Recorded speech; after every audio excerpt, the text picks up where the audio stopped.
ఇంత గొప్ప కుటుంబానికి కోడలు అయ్యింది సభ్యత సంస్కారం లేకుండా మగాడి మీద చేసుకుంటావా? కనీసం పనివాళ్ళున్నారని ఇంగిత జ్ఞానం కూడా లేకుండా పోయిందనుకో.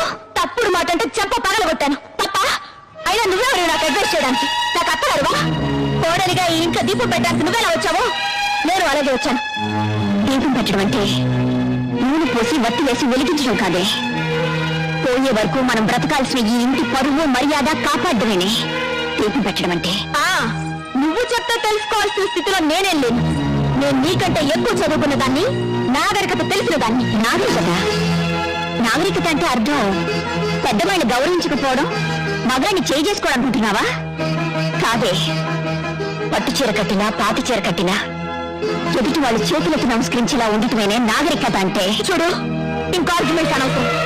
నీతో నీతులు చెప్పించుకునే అవసరం గాని అడ్డమైన వాళ్ళ ముందు తలంచి బ్రతకాల్సిన కర్మ గానీ నాకు లేదు. నిన్ను